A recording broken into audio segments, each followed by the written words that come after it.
Hello and welcome back to another episode of the HRER podcast, where we delve into the world of HR emergencies and scandals. Don't forget to follow and subscribe to HRER on your favourite podcast platform. Get ready for scandalous stories, lessons learned, and a generous dose of advice for HR professionals for navigating the HR landscape. Our goal here is not just to entertain, but also to help you learn from the topics we touch on in order to save your business from its own emergency. Our business at the moment is an employee benefits consultancy and a brokering business, and I'm bringing a SaaS element to that. You've got to start with your people, talk to people and say, well, what do you value as a benefit? And where do you think we're going wrong with our communication, and how could we support you better? Every time an employee puts money towards a benefit, and if it's tax efficient or salary sacrifice, the employer saves employers NICs. Yes, there's a percentage saving for the employer. How could you do more of those benefits and also create a bigger budget for yourself? Just before we start, protect your business from the risk of tribunal, reduce legal costs, and save yourself from HR headaches with our Heroes software and employment law consultancy services. Welcome back to yet another HRER episode. We've got Deepa Mistry Kandola here today, a CEO and employee benefits platform. It says here as well you're an advisor and a chartered director as well. So a long list. So Deepa and I met on the Barclays Eagle Labs program. Oh, you've mentioned that to me before, yeah. So I was a delegate and we met on one of the events. So it was something a bit similar to this. We did a Q&A and I had the pleasure of interviewing Deepa. And we sort of stayed in touch ever since. And yeah, I suppose I'd say all the rest is history, but it's all still quite recent, isn't it? But yeah, we've had some really great conversations about both of our respective businesses, and I thought she'd be a stellar podcast guest. So here we are today. Okay. I thought you went back years. No, well, maybe after this you'll think that we did, because I always find it's very easy conversation with Deepa. I find it always flows very, very well. And particularly because of what we do. Obviously, we've got HR SaaS, consultancy and the e-learning, and Deepa's background very much in the employee benefits side of things is a nice kind of segue. I'm sort of in the dark very much about the whole platform of your employee benefits SaaS business. So if you could sort of tell me the name of that, go through sort of what it does, that'd be great. Great. Thanks for having me. Well, our business at the moment is an employee benefits consultancy and a brokering business, and I'm bringing a SaaS element to that. So I've worked in employee benefits for nearly 20 years and always worked with software. Bringing it down a bit simply, I guess, about 20 odd years ago, this thing called cafeteria benefits came across from the US, and it was fairly new. So we had all these financial services brokers who were experts with pensions, benefits, dying, retiring, and they were like, oh, tech, what do we do with that? We've got these US companies who are now establishing in the UK, people moving around, working abroad, coming to the UK, and they expect tech and benefits. So how does it work? So that's how it landed in the UK. And I've worked alongside it for many, many years. Prior to this role, I ran a pure software business, which was employee benefits, no consulting. And in this role, I do both consulting and tech. And how have you found it, having both sides of it? So having the consulting and the tech, is that a mix that you like? Is it something that you're finding brings more of sort of dynamism to the company? How are you finding that? Yeah. So about 6 years ago, I moved away from the consulting who tried to do tech and moved to a pure tech business. And that was fun, scaling a business, exiting it, working with software developers, no consultancy, no FCA regs and so forth. So that was quite liberating, I would say. However, what we found in that journey is the disconnect with the end user, which is ultimately employees, employers. So we're building this thing, we're selling it on to brokers and advisors who are white labeling it, and we weren't getting that feedback loop back from the end users. So yeah, I stepped back in and I thought, I want to do both sides of the coin again, and really enjoying it because you get to see the end-to-end customer journey, but also get involved with the product development side of things. And how are you finding the experience then working, with companies again? So with that consultation element of it, what are you finding in terms of, are employers really tuned in to what employees want, or are they still doing that whole really frustrating one size fits all? We've ticked that well-being and benefits box. How are you finding that side of the industry at the moment?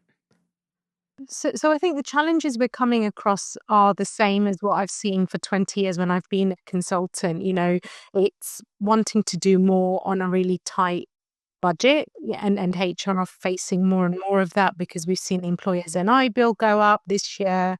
We've seen the cost of benefits go up as well. So those are new things, but we've seen changes like that in the UK HR landscape for the last 2 decades anyway. I think what's really interesting, and we'll talk about that a bit later on, is we've got 4 to 5 generations in a workforce now, and that's different, which brings different, I wouldn't say challenges, just different expectations, which we can expand on later on. But I think, 15, 20 years on, the challenges are the same. We want to get more bang for our buck as a HR, as companies wanting to attract more. We want to engage with our people, but we're really not sure how to do it. Those sorts of themes stay the same. You mentioned there, Deepa, like the different generations in a workforce, and I imagine that leads to sort of a lot of different demands and desires for a benefits package. So the first sort of question we've got for today is, what does a truly customizable employee benefits program look like in practice, and why is that flexibility so important today? Big question, and I'm sure we'll come back to it. I think almost the anchor of everything we're going to talk about today. I think one of the key things we need to think about is, a customizable benefits program isn't just about a list of benefits that are the latest trend and we're just ticking boxes and doing it. Yeah. I'm seeing a lot of that at the moment, where HR are saying, I want to do this because so-and-so said it. They just keep adding. What it's really about is creating this living, breathing, adaptable ecosystem where employees can go in, have a look at what they can access, what they can change based on their personal needs, whilst keeping on what I describe as the safety frames. Because remember, employers, and from an employment law perspective as well, we need to offer some basic things to our people. So it's about keeping those safety frames on as well. But it's really, really about communicating what you also offer. And I think, the key part of the customizable piece is no longer a nice to have. So 20 odd years ago, absolutely, we were very paternalistic in the UK when it came to employee benefits. It was about a pension, dying, retiring kind of benefits. What we saw was final salary pension schemes, job for life kind of thing. Whereas now, employees expect certain things from their employer. And just to give you a bit more context around this customizable piece, and it's not just about picking and choosing things, it's got to have an element of protection. So the safety frames, things like your life assurance, if you die, what happens, what's left to your beneficiaries? What happens if I'm long-term sick? How are we going to protect you and your income? What happens if you have an accident and we need you better, quicker, so you're not waiting on long NHS waiting lists? So we've got things like private medical insurance, which protects the human, the employee and the employer. And then we see things like lifestyle benefits, right? So gym membership, cycle to work, nutritional support. Then we see new things like your financial support. So traditionally we've seen pensions. The flip side of that is, can you help me with my day-to-day shopping? Give me discounts on groceries and retail products and so forth. We've got elements of L&D, we've got family support. So those are like the fundamentals of what you would expect in a customizable benefits offering. And if the employer wants to go a step further and their budget allows, do they give employees a bit of a wallet to go and spend on things that they want to do more of? And give them access to those products and services through the workplace. So, I think we need to move away from that list mentality. And when we think about customizable, we've got those sort of core elements that I've just listed. And do you think there is still, this push from companies to go towards trends? So I remember a few years ago, everyone was doing cycle to work. Everybody wanted the bike. Everybody wanted to be doing this. Did it impact everybody's well-being? Probably not. Are you still coming across that when you're engaging with new clients about trying to move them from the trends and that tick box approach and trying to get to the bottom of actually what's really going to add value for an employee and what's going to support their well-being? Are you still having to have those conversations? Yes, it is the short answer to that, Alyssa. I mean, with my other hat on, you and I met through a founders forum, and I mentor a lot of startup founders. And digressing a little bit and coming back, a lot of these startup companies see workplace as a quick win. Yeah. Because what you've got is, mass market, the employer does all the heavy lifting of communication, and they've got a captive audience within any workplace. So you talk to the employer and you have access to 100, 200 people. So coming back to it from a HR lens, there is far too much choice out there, so they go to exhibition, conferences, we've got all sorts of things that the workplace could offer. I think I tallied up the other day, there's about 80 odd workplace options today. Yeah. And coming back to the company, I think often HR forget that step of, well, what are my objectives as a HR person in this business to support the company objectives?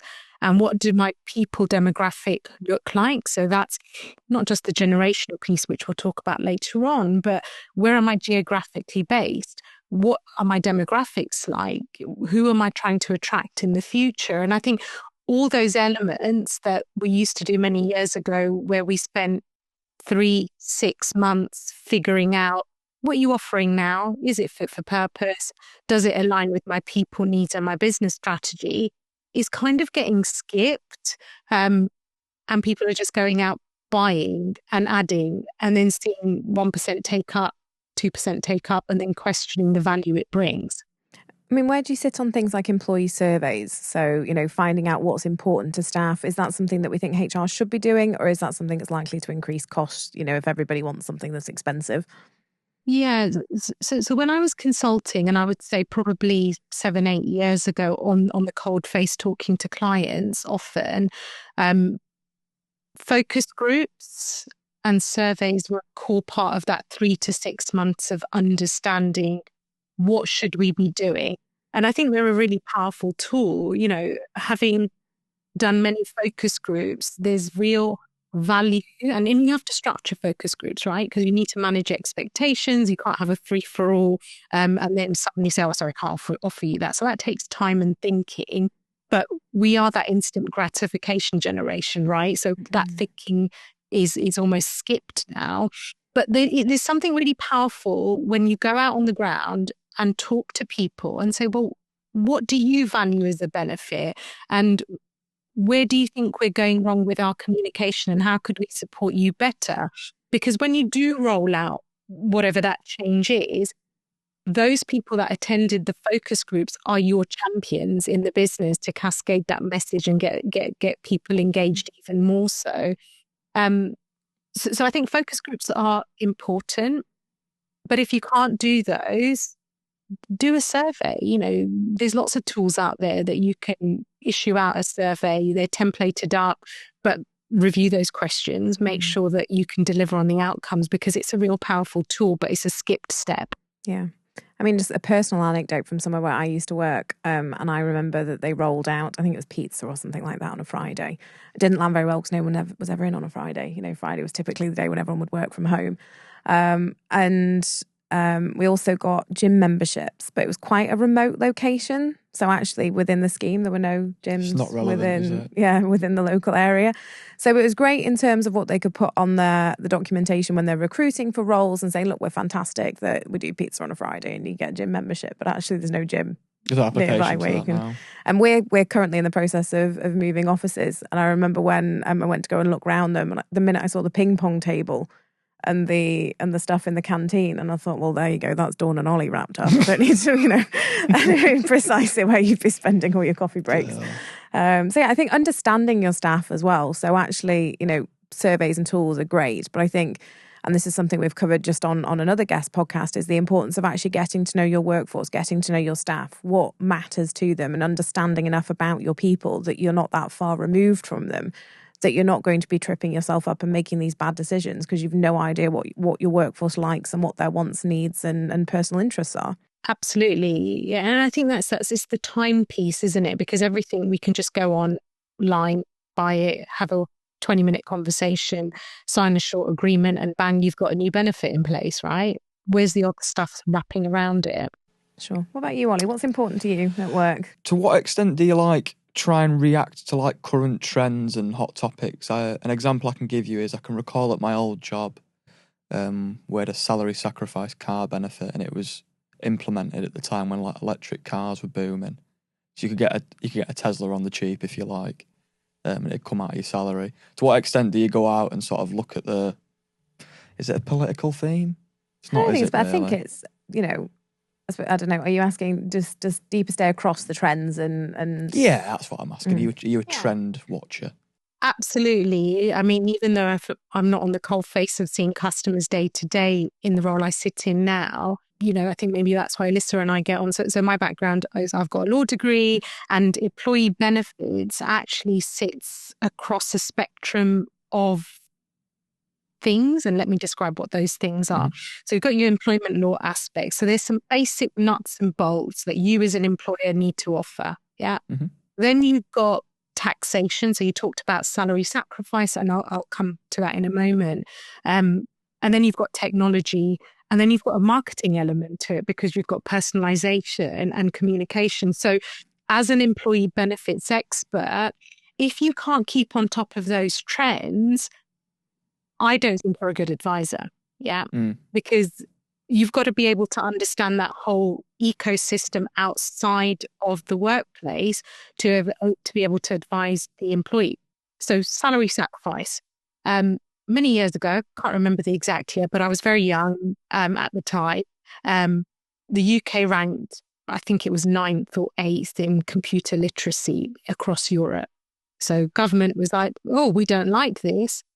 What can we do to support this? So they introduced salary sacrifice home computing schemes. The objective was to get affordable computers through corporate deals that employees could pay on a monthly basis through the workplace. Yeah, great. We're doing really well. Now, whether because people are attaching flat screen TVs with a small computer processor or because our literacy levels went up in the UK, the government pulled the plug on that benefit. Yeah. A few years later. Then we saw the Green Travel Initiative. So you mentioned cycles earlier on. This was all about greener modes of transport. Where do we move around to the most? To and from work. So the government was like, let's do salary sacrifice for bicycles. So that's how the Green Cycle to Work schemes came along. I saw that trend coming, introduced with a well-known high street brand, a cycle to work scheme. Great. Everyone's cycling. However, now we've got people spending tens of thousands of pounds on bikes. Government's like, oh, tax loophole. Let's close it. Let's limit it. So you've seen some restrictions around that coming in the last few years. And you mentioned electric vehicles. Again, there's been some great tax and NI incentives to get us away from fossil fuels. Well, technically electric, could be argued as fossil fuels as well, but we won't get into that debate today. But again, so you've got to be on top of macroeconomic trends that are going on in the UK to understand what's the latest thing. We saw the same with pension auto-enrollment. The government's, we've got a problem. We're going to have a retiring population in 3 decades' time or sooner who are not putting money into their pension. And that's how the default pension contributions came in. So definitely you've got to understand those sort of things coming our way. And if you're looking into your crystal ball, what do we think the next trend's going to be? What's coming down the line, do you think? Well, we won't get into politics right now, but I saw a statement from Lord Kinnock a couple of weeks ago where he wants to introduce VAT on private medical insurance schemes. And you're like, well, that's kind of counterproductive. So a new trend we're seeing, especially post-pandemic, is that employees, as a hygiene factor, expect their employer to offer private medical insurance. So historically, we saw that as a generational benefit for what we would describe as baby boomers, because, they worried about their health, getting older, all that stuff.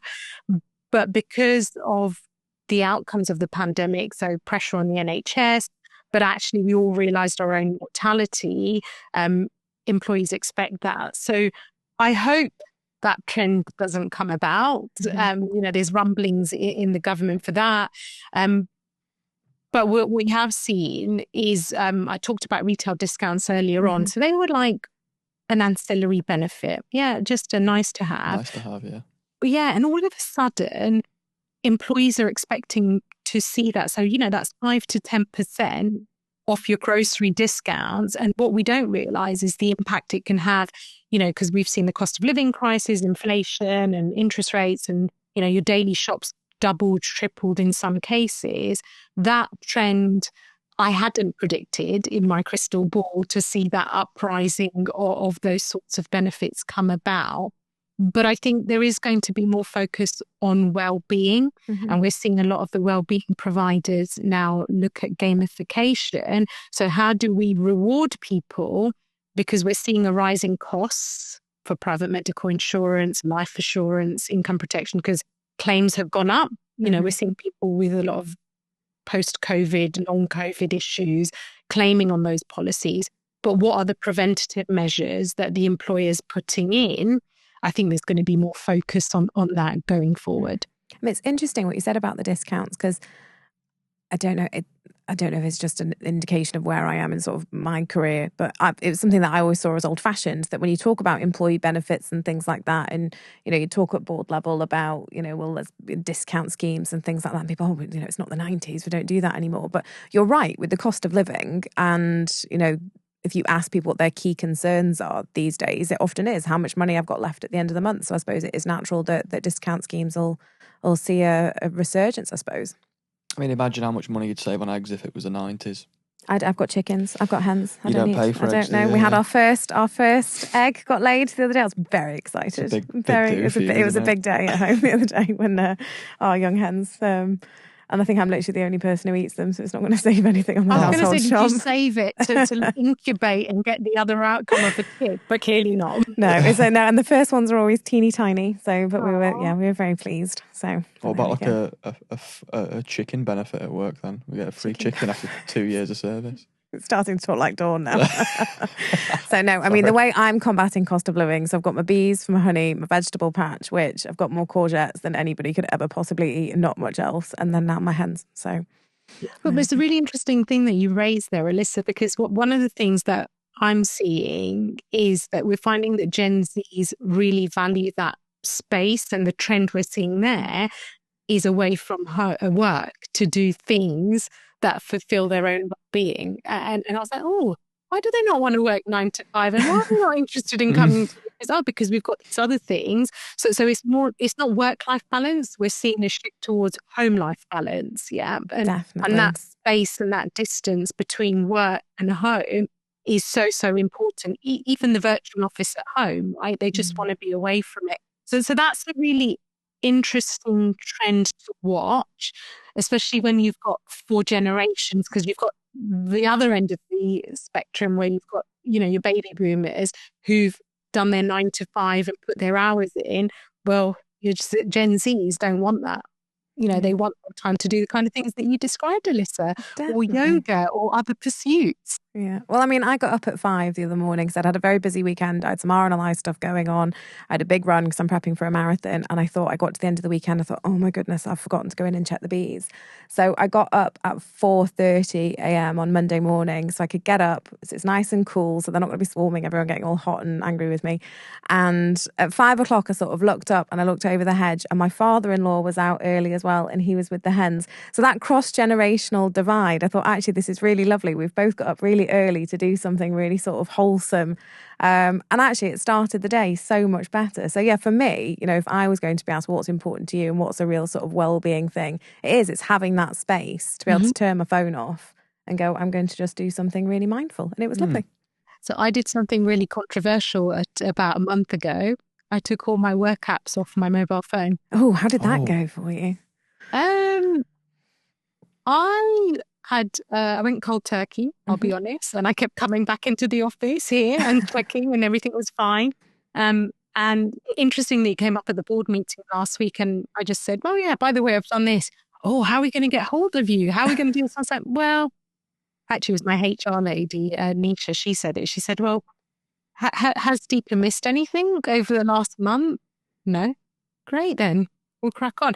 I've got to admit, I've always had that space similar to you, that 5 a.m. to 6:30 is me time and try not to work late into the evening. However, this year, I think not just for me, but I think generally for all leaders and HR leaders, because of the pressures that we've talked about, it's really hard to come off the treadmill. And we have got to help our people create those boundaries as well. So it's not directly a tangible benefit, but it is a benefit in the long term for the individual's well-being, I think. But yeah, it went down fine until everyone knew and they were like, oh, actually, is that okay? Then panic hits. Oh my goodness, we can't get hold of Deepa. It's interesting, they probably didn't, it sounds like they didn't know though until you told them. Well, that says everything, doesn't it? But it says to me as well, I think that we've got to be creative about what it is that when we're thinking about what do we want to offer to employees, what can we do to add to their well-being, to really, in sort of 10, 15 minutes here, we've probably added more value in terms of when we're thinking about an employee experience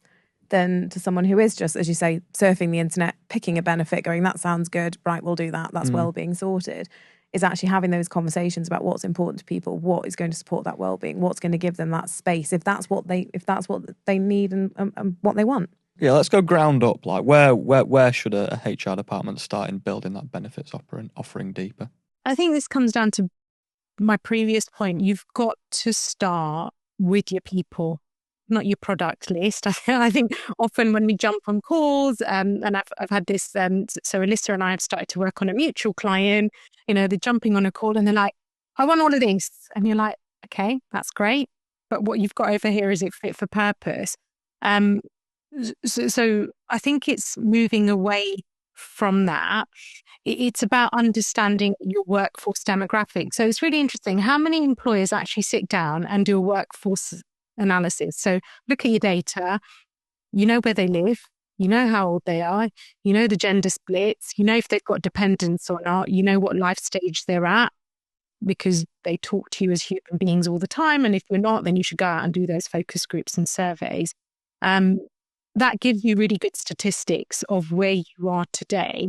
Then you look at your benefits list and say, well, actually, when I look at this, and I'll give you a couple of examples of firms that I've worked with before, for example, a tech business based in the Midlands, they had really high turnover for mid-career talent. So when I say mid-career, they've built up 10 years experience with one employer or in this particular sector. They're in their 30s and 40s, but the benefits are really paternalistic. They're all about dying or retiring.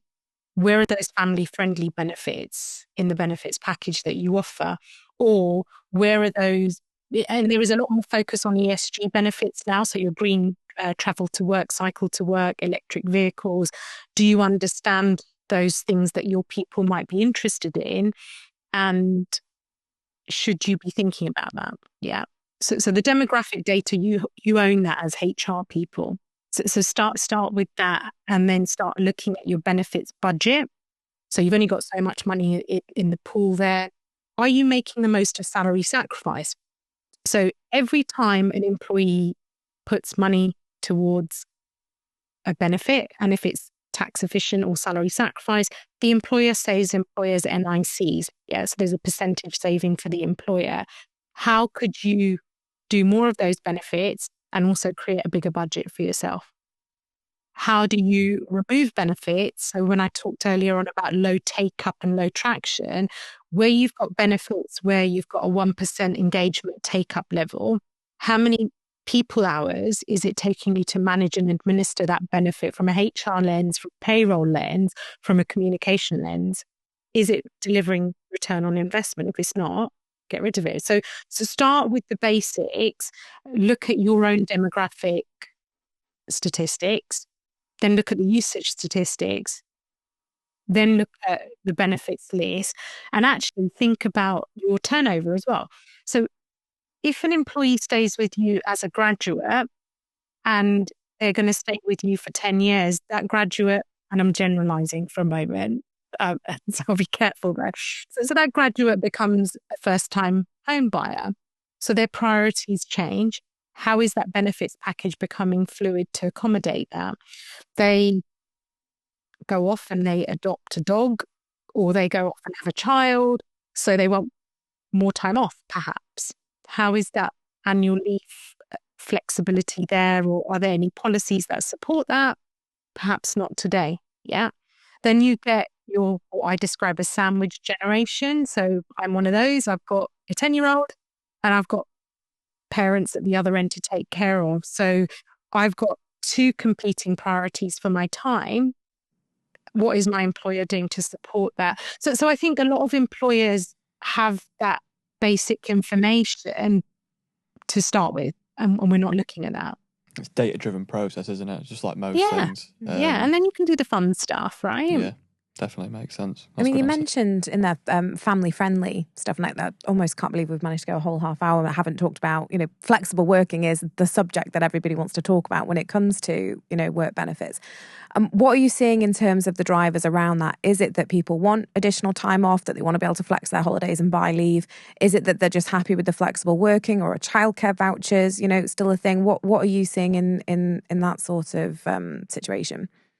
Yes, so childcare vouchers were phased out a few years ago by the government. So this was all about getting, ultimately was aimed at women returners to work. They said, well, if we make it tax and NI efficient, we'll get women back to work and they can pay for wraparound care using this voucher scheme.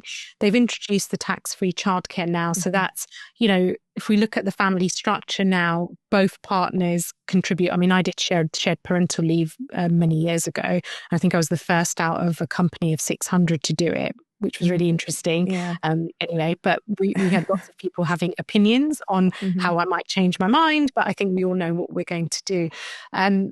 Coming back to the trends, this is all about personalization. So we talked about employee benefits tech, and there's a lot there. What we find is some parents, so we talked about a 5 a.m. start. So in the summer holidays, I start earlier, but I need to finish earlier because I've got a little one. But I've got others who will want to work a shorter week, or I've got others who will buy additional annual leave who want to use that annual leave in August. So, as an employer, we need to recognize that different people will have different childcare needs at different times. And we can't just presume everyone wants the same thing. Yeah. So how do we create that framework? So coming back to that ecosystem, you cannot offer flexibility and choice without a piece of kit, a piece of technology to support that, because someone might sell additional leave, someone might buy additional leave, someone might want compressed hours, whereas others might want a shorter working week. We've got to recognize that.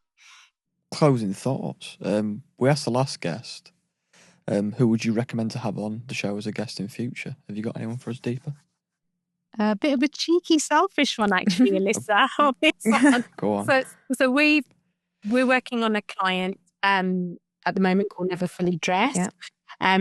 What we're seeing, another trend in the SME space at the moment is this rise in fractional support. So the stuff we do for our clients, we're effectively an employee benefits reward manager for our clients outsourced. The stuff that Alyssa does for our clients is software, employment law, and all that stuff. I would love for our mutual client, Never Fully Dressed, to come on board and talk about, obviously this particular client really cares about their people, but they've got a core business to run. Yeah. And most CEOs have a business to run.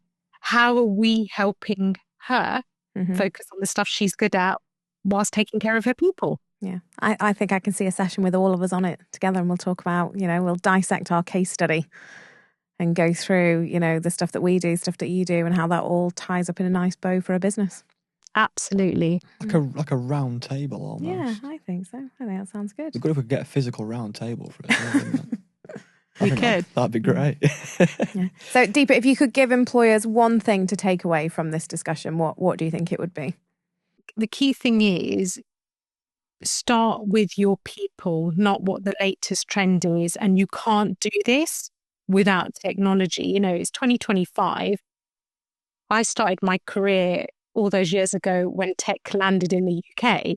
You've got to have a piece of kit. How are you going to manage all this change and lifestyle needs of this cluster of 10, 15 benefits?